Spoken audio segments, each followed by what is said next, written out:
The year was 2075 when the ships appeared in Earth's orbit. They came without warning. 5 massive vessels that looked like silver teardrops against the black of space. For 3 days, they did nothing but watch. World leaders gathered, militaries went on high alert, and ordinary people looked up at the night sky with a mixture of wonder and fear. On the 4th day, they sent a message. They called themselves the Galactic Confederation, a peaceful alliance of 27 spacefaring species. They had been observing Earth from afar for decades and decided humans were finally ready for contact. Captain Henry Mills watched the news broadcast from his small apartment in Virginia. At 52, his days as an active Marine were long behind him. His dark hair had gray streaks now, and the scar across his left cheek had faded to a thin white line. He sipped his coffee and listened as world leaders announced that a delegation would meet with the aliens. The phone rang. Henry picked it up, expecting it to be his daughter calling about the alien news. "Captain Mills," said an unfamiliar voice. "This is General Rivera from the Joint Chiefs. We need you at the Pentagon today."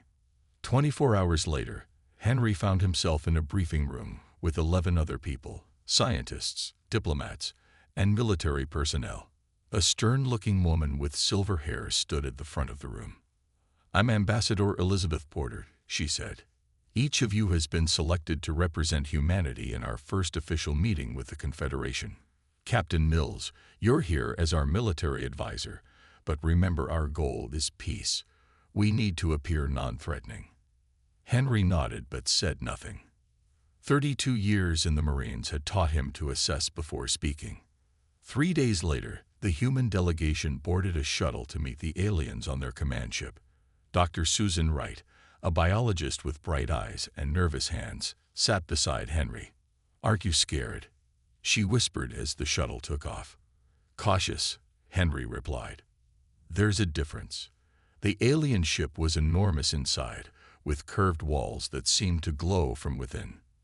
The air smelled faintly of cinnamon. 5 different species of aliens greeted them, each more strange than the last. The tallest had blue skin and 4 arms. The smallest looked like walking plants. Their leader stepped forward. It called itself Valara, with skin like polished copper and large eyes that blinked sideways. "Welcome, humans," it said through a translation device. "We are pleased to begin this historic friendship." The first meetings were simple exchanges of information.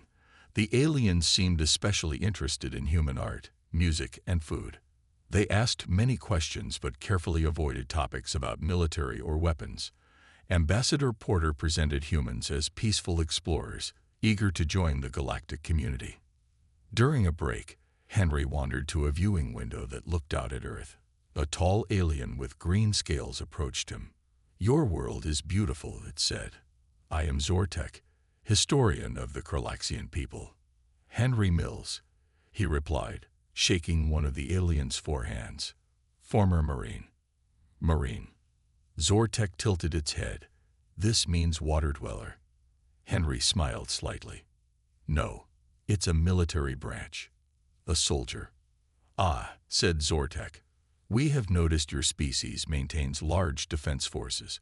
Most Confederation species reduced such things once they reached space." "Old habits," Henry said carefully. "We like to be prepared." "For what?"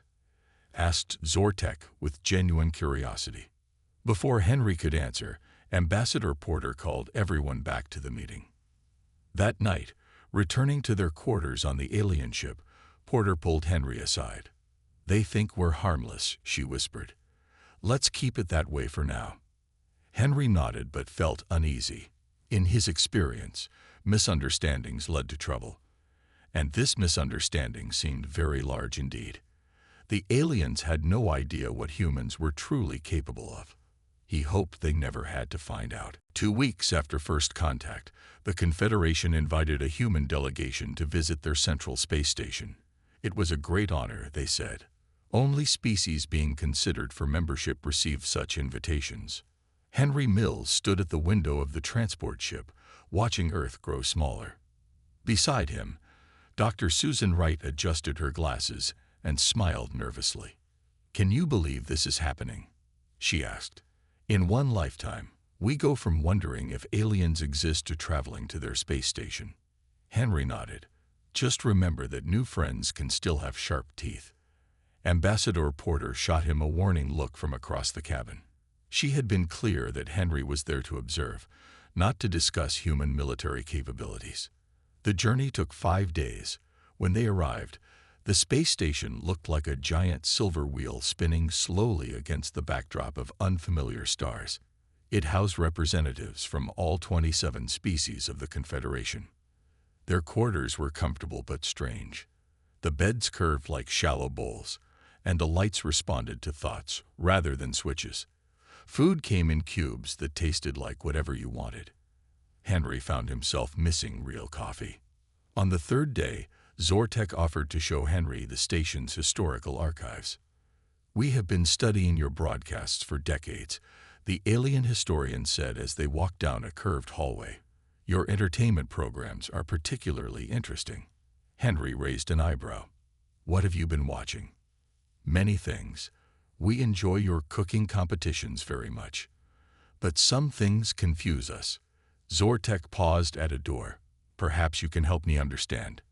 The archives room had walls made of shifting light. Zortek waved a scaled hand, and images appeared in the air.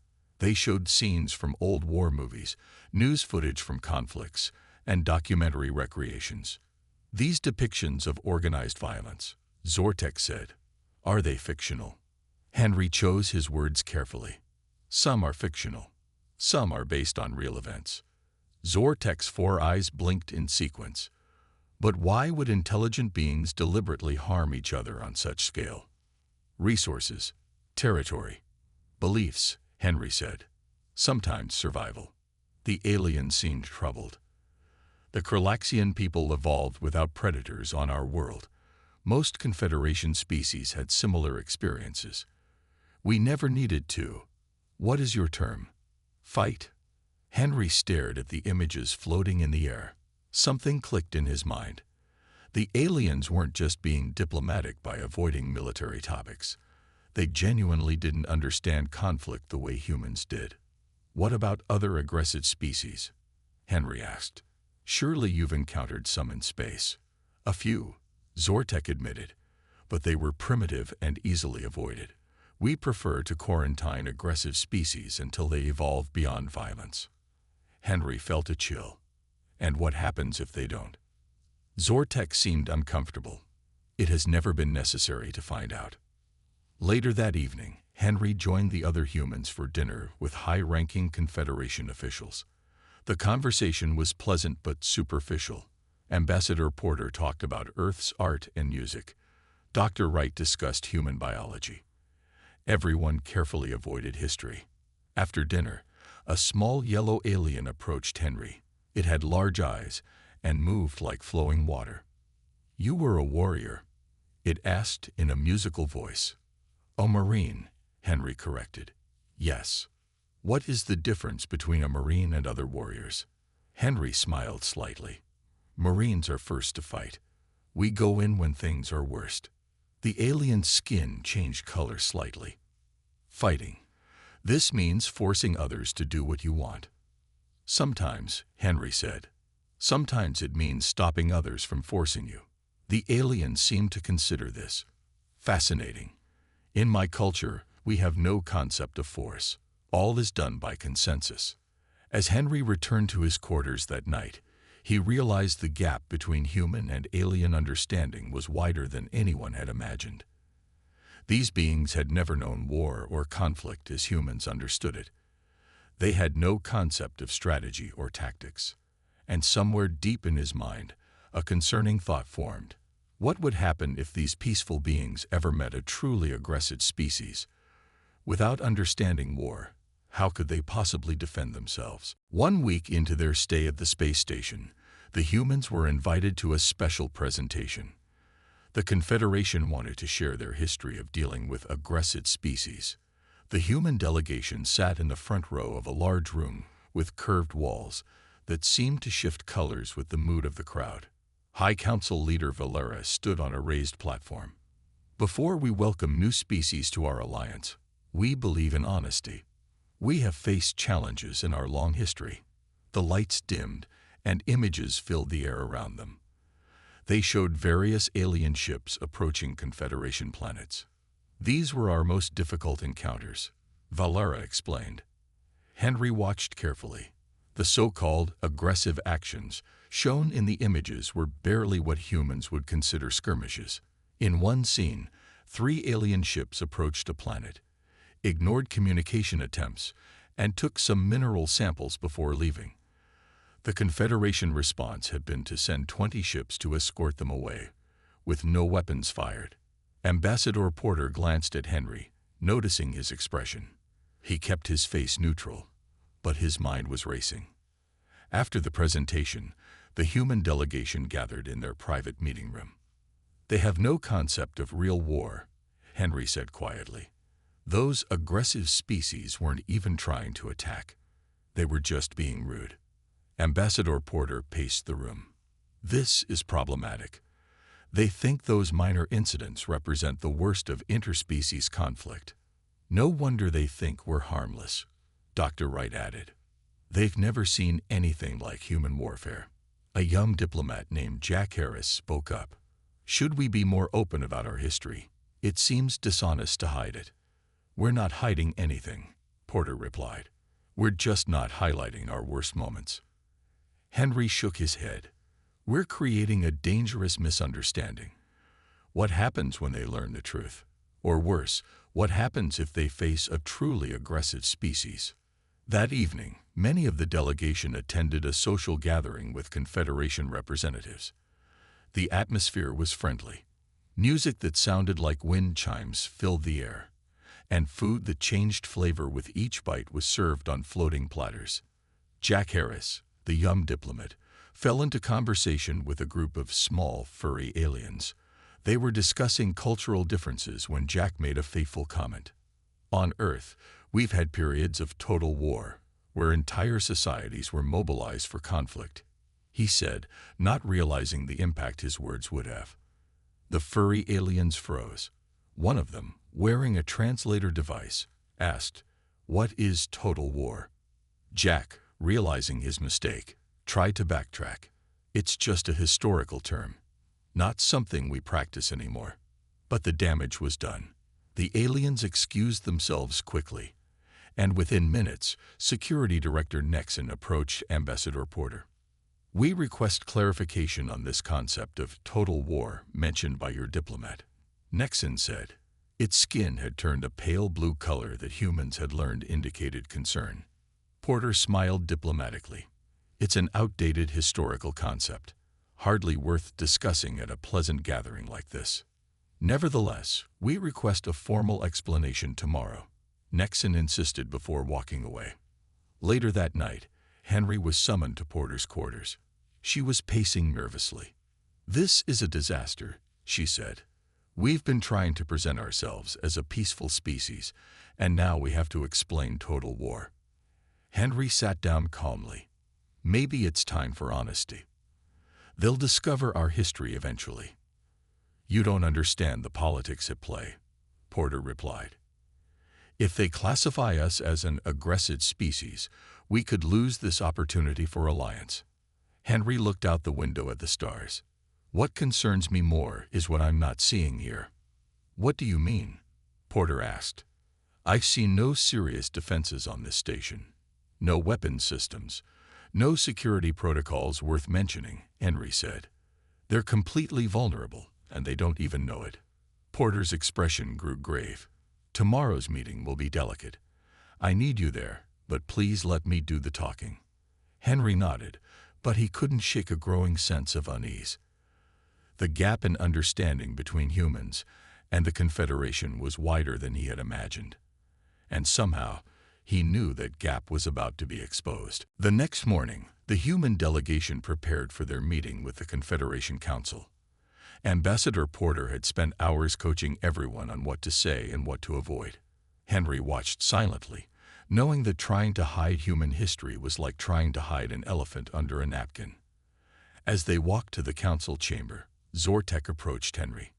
"My friend," the alien historian said quietly, "there is something you should know. Last night, one of our intelligence officers accessed your planet's public information network." Henry felt his stomach tighten. The internet. Yes, they were curious about this total war concept. Zortek's 4 eyes blinked rapidly, a sign of distress. They found many things. Before Henry could respond, they arrived at the council chamber. It was a large circular room with a raised platform in the center where the human delegation was directed to stand. Around them, representatives from all 27 Confederation species sat in tiered seating. High Council Leader Valara's voice echoed through the chamber. "This emergency session has been called to address concerning information about our human guests." Porter stepped forward with a diplomatic smile. "We are happy to clarify any misunderstandings." A large screen appeared in the air. On it played footage from World War I. Bombers dropping their payloads over cities, soldiers storming beaches under heavy fire, tanks rolling through ruined towns. The chamber went completely silent. The footage changed to Vietnam, then to more recent conflicts. With each new image, the aliens in the chamber showed signs of increasing distress. Some turned colors. Others made high-pitched sounds. A few simply left. When the images finally stopped, Valara spoke again. "These records from your own historical archives show organized violence on a scale we cannot comprehend. Your species has devoted enormous resources to developing ways to kill each other." Porter tried to recover. "What you've seen represents our past, not our present. Humanity has evolved beyond many of these conflicts. Yet you maintain military forces," a voice called from the audience. It was Security Director Nexon. "Your planet has thousands of weapons that could destroy entire cities." Porter looked to Henry for help. He stepped forward reluctantly. "Yes," Henry said simply. "We do." A murmur ran through the alien audience. "Captain Mills," Valara said, "you are what humans call a soldier. Can you explain why your species maintains these capabilities if you claim to be peaceful?" Henry took a deep breath. "Because we understand that not everyone in the universe shares our values or respects our boundaries. We maintain the ability to defend ourselves." "Against whom?" asked Nexon. "Other humans." "Originally, yes," Henry admitted, "but also against any threats we might encounter as we move into space." This caused another stir among the aliens. Zortek moved to the center of the chamber. "I have been studying human history.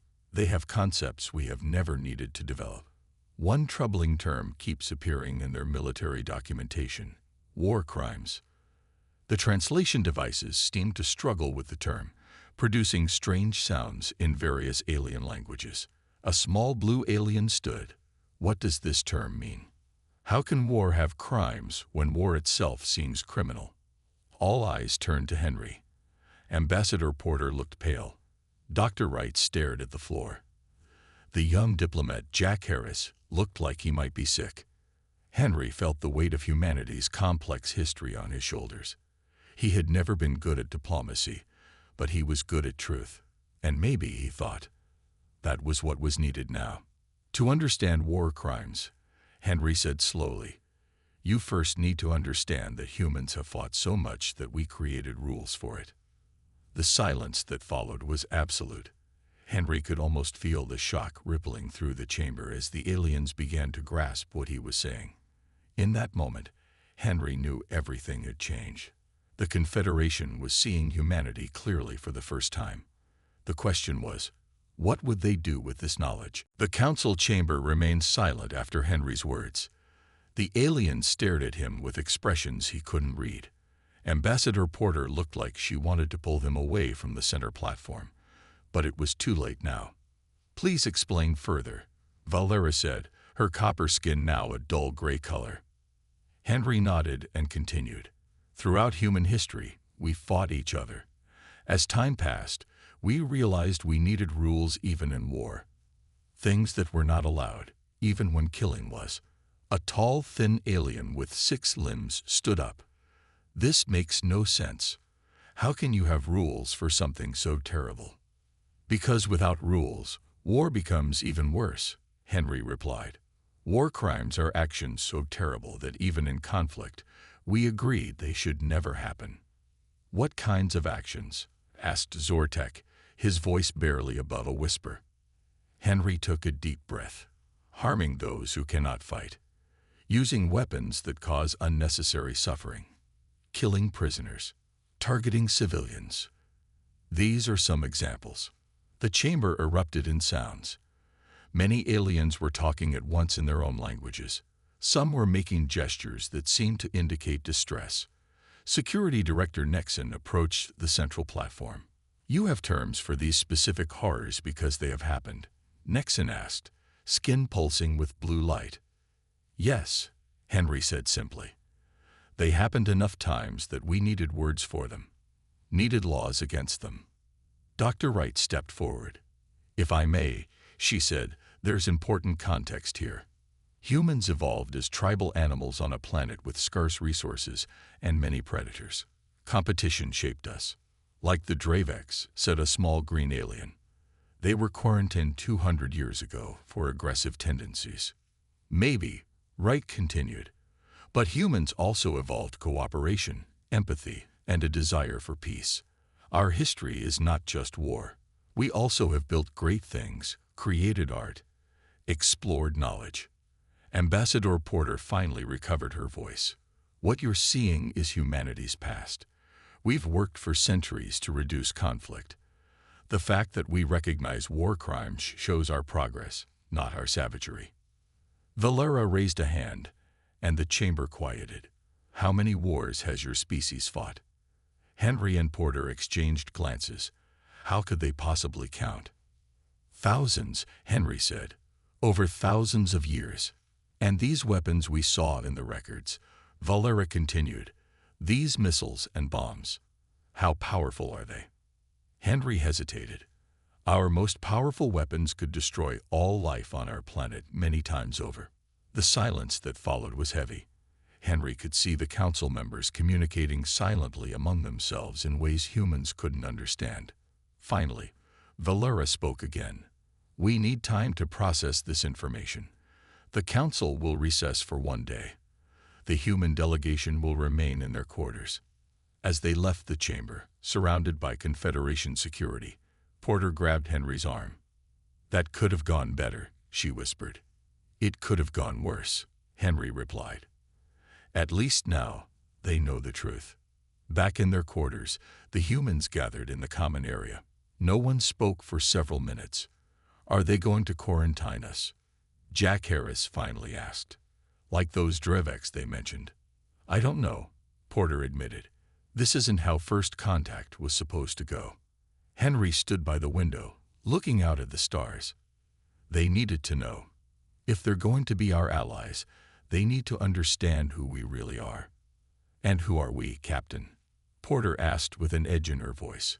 A species so violent we needed rules for our violence. Henry turned to face her. We're a species that survived. A species that faced our own darkness and still reached for the stars. A species that learned from our mistakes. Dr. Wright nodded slowly. We're not just defined by our capacity for war. We're defined by our capacity to move beyond it. As night fell on the space station, Henry wondered what the next day would bring. Would the Confederation see humans as too dangerous to join them?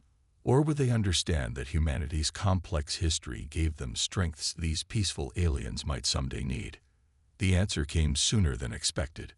Their door chimed just after midnight. It was Zortek, looking troubled. You must come quickly, the alien historian said. We have received a distress signal. The Confederation is under attack. Henry followed Zortek through the quiet corridors of the space station. Ambassador Porter and Dr. Wright hurried behind them. The emergency lights cast a pale blue glow over everything, making the normally warm hallways feel cold and alien. They entered the command center, a large circular room with screens covering the walls. High Council Leader Valera stood in the center, surrounded by worried-looking aliens of various species. Thank you for coming. Valera said when she saw the humans. Her copper skin had dulled to a flat brown. We face a situation we do not fully understand. One of the screens showed a distant space station. It was smaller than the main one, positioned near a ringed gas giant. Red lights flashed around it. This is our research outpost in the Nelvar system, Security Director Nexon explained. 6 hours ago, they sent this message. The screen changed to show a panicked alien. Its blue skin was marked with what looked like burns. Behind it, other aliens ran back and forth. We are under attack, the alien said, voice trembling. Unknown vessels have disabled our systems. They are boarding. They do not respond to communication. Please send. The message cut off abruptly.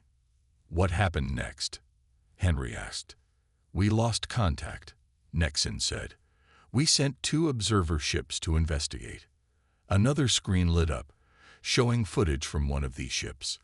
It approached the station cautiously. The camera zoomed in to show dark, angular ships attached to the station like parasites. As the observer ship got closer, one of the dark ships detached and moved toward it with surprising speed. The screen went black. Both observer ships were destroyed, Valera said quietly. We have never encountered this species before. Henry studied the frozen image of the dark ships. They had a predatory look, all sharp angles, and matte black surfaces that seemed to absorb light. What defenses does the outpost have? Henry asked. The aliens exchanged glances. Shields only, Nexon admitted. For radiation and meteorites. We have no weapons. No weapons at all. Porter asked, shocked. The Confederation has maintained peace for 3,000 years, Valera explained. We solve problems through communication and understanding. And when communication fails? Henry asked. No one answered. Henry pointed to another screen showing more dark ships moving toward a different outpost. These attackers, whoever they are, don't seem interested in talking.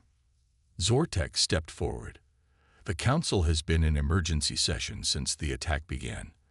We have no protocol for this situation. Many believe we should try to establish communication. Others suggest evacuation. While you talk, they advance, Henry said. How many ships do you have that could be used for defense? We have transport ships, science vessels, and cargo carriers, Nexon replied. None designed for combat. Henry rubbed his forehead. The situation was worse than he had imagined. And no military experience at all. None, Valera confirmed. This is why we have asked for your help. Ambassador Porter looked surprised. Our help? Yes, Valera said. The Council was divided, but the attack forced a decision. Your species understands conflict in ways we do not. We need your expertise, Nexon added, looking directly at Henry. We need to know how to fight. The words hung in the air. Just hours ago, these same aliens had looked at humans with horror when learning about war. Now they were asking for lessons. Who are these attackers? Dr. Wright asked. We are calling them the Vraxians, after the system where they were first detected. Zortek explained. Based on the little data we have, they appear to be a highly organized, technologically advanced species with a hierarchical structure. Predators, Henry said simply. You're dealing with predators. Will you help us? Valera asked. Henry looked at Porter, who nodded slowly. I'll need to contact Earth, Henry said. We need more people with military experience, and I need full access to information about your ships, stations, and these Vraxians. You shall have it, Valera promised. As they left the command center to begin planning, Porter whispered to Henry, this changes everything. Henry nodded. They're about to learn that humanity's violent history might be exactly what saves them. 3 days after the first attack, 4 military officers from Earth arrived at the Confederation space station. Henry greeted them in the docking bay as they stepped out of the transport ship. Welcome to the strangest mission you'll ever have, he said, shaking hands with each of them. The group included Naval Commander Diane Rodriguez, a tough woman with short gray hair and sharp eyes. Air Force strategist Frank Wilson, tall and thin with a thoughtful expression. Army General Richard Howard, broad-shouldered with a deep voice. And Kevin Grant, a young cyber warfare expert with quick movements and clever hands. "The situation?" General Howard asked as they walked toward the command center. "Bad and getting worse," Henry replied. "The Vraxians have taken 3 outposts.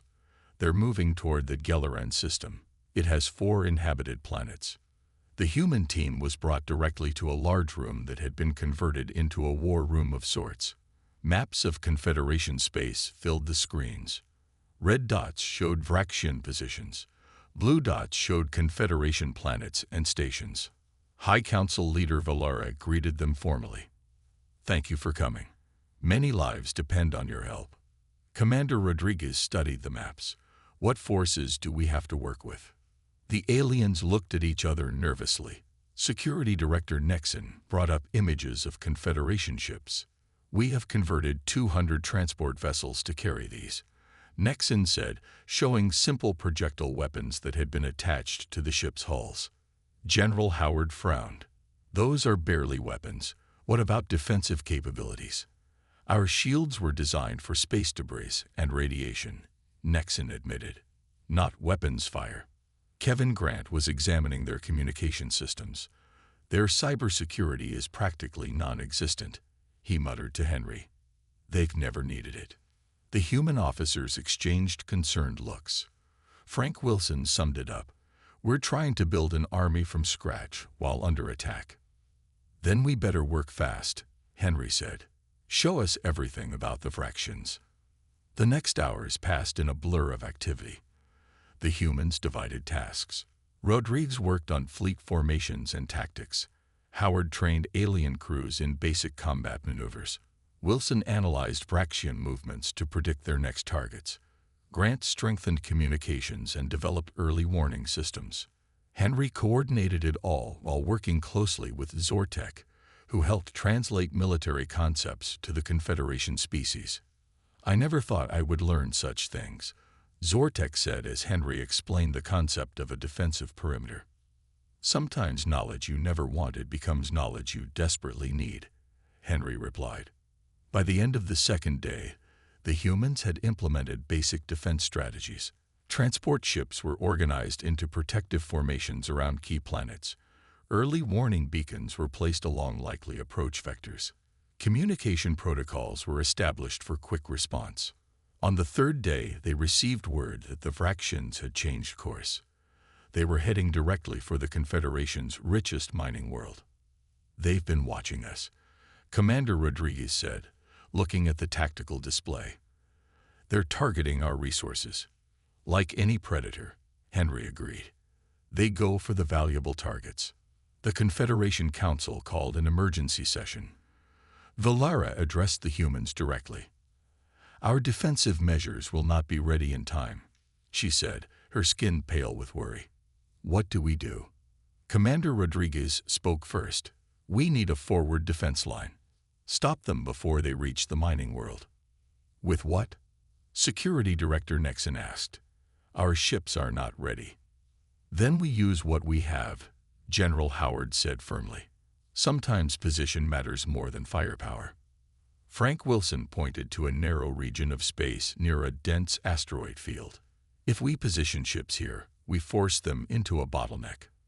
The aliens listened with growing understanding as the humans outlined a defensive strategy. "One more thing," Henry added. "We need to go on the offensive." The aliens looked shocked. "Attack them?" Valara asked. "Yes," Henry said. "They don't expect resistance. They've never faced it from you before. We need to surprise them." For a moment, the council chamber was silent. Then Zortek spoke up. "I believe we should trust our human allies," he said. "They understand this situation in ways we cannot." Valara looked at each of the humans, then nodded slowly. "Very well. We will follow your strategy." As the meeting ended, Henry stayed behind with Ambassador Porter. "We're teaching them how to fight a war," Porter said quietly. Is this really what we want our first contribution to the Confederation to be? Henry looked at the tactical display, where Confederation ships were moving into defensive positions. We're teaching them how to survive, he replied. Everything else comes after that. The battle for the mining world lasted 3 days. Henry watched from the command center as the human strategy unfolded. The Confederation ships, positioned in the narrow corridor of space near the asteroid field, forced the Vraxian fleet to slow down and bunch together. This gave the defenders time to coordinate their actions. Commander Rodriguez had trained the alien pilots well. They moved their ships in formations that maximized their limited firepower. General Howard's defensive positions turned the asteroids into cover and obstacles that the Vraxians had to navigate. When the Vraxians realized they were trapped in a carefully designed killing zone, they tried to retreat. That was when Frank Wilson's ambush teams emerged from hiding places within the asteroid field. The surprise attack from behind threw the Vraxians into confusion. By the 3rd day, the remaining Vraxian ships fled back toward their territory. The Confederation had won its first military victory. The mood on the main space station was a mixture of celebration and solemn reflection. Many aliens had died in the fighting. It was a new experience for species that had known peace for thousands of years. 2 weeks after the battle, the Confederation Council called a special session. The Great Chamber was filled with representatives from all 27 species. The human delegation sat in a place of honor near the center. High Council Leader Valera addressed the assembly. We gather today to mark a turning point in our history. For 3,000 years, the Confederation has maintained peace through diplomacy and understanding. Now we have learned that not all species share our values. Murmurs ran through the chamber as aliens discussed this new reality. The Vraxians have withdrawn to their territory. Valera continued. Our intelligence suggests they are reconsidering their aggression against us. They did not expect resistance. Security Director Nexon stood. We must acknowledge that without our human allies, the outcome would have been different. Their understanding of conflict saved countless lives. All eyes turned to the human delegation. Ambassador Porter nodded to Henry, who rose and walked to the speaking platform. The Vraxians underestimated you, Henry said, his voice carrying throughout the chamber. They saw your peaceful nature as weakness. But in working together these past weeks, I've seen your great strength, your ability to learn, to adapt, to unite across your differences. He paused, looking around at the diverse alien faces. Humans know war because we've lived it, he continued. We understand peace because we've seen its absence. Our history is complex, filled with both terrible violence and remarkable cooperation. We don't want to bring war to the stars. We want to bring the lessons we've learned from it. The chamber was silent as Henry spoke. Even the translation devices seemed to pause between his sentences, as if giving weight to his words. You feared what we could do in war, Henry said. Now I hope you'll value what we can build in peace. When he finished, Valera approached him. The Council has made a decision. We formally invite Earth to join the Confederation as a full member. And we request that humans serve as advisors in our newly formed defense initiative. The chamber erupted in sounds of approval. Ambassador Porter stepped forward, her face showing both pride and relief. Later that evening, Henry stood at a viewing window with Zortek. They watched as ships moved around the space station, now flying in the organized patterns that Commander Rodriguez had taught them. I am writing a comprehensive study of human military history, Zortek said. Future generations should understand what you have taught us. Just make sure you include all of our history, Henry replied. Our art and music, our healing and building, our capacity for both destruction and creation.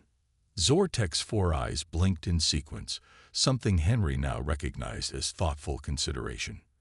The Confederation has existed for 3,000 years, the alien historian said. But perhaps we have been sheltered from important truths. You have shown us that peace is not just the absence of conflict. It is something that must be protected. Henry nodded. As he looked out at the stars, he thought about humanity's new place in the galaxy. They had come to the stars carrying the weight of their violet history. Now perhaps that burden had become their most valuable gift.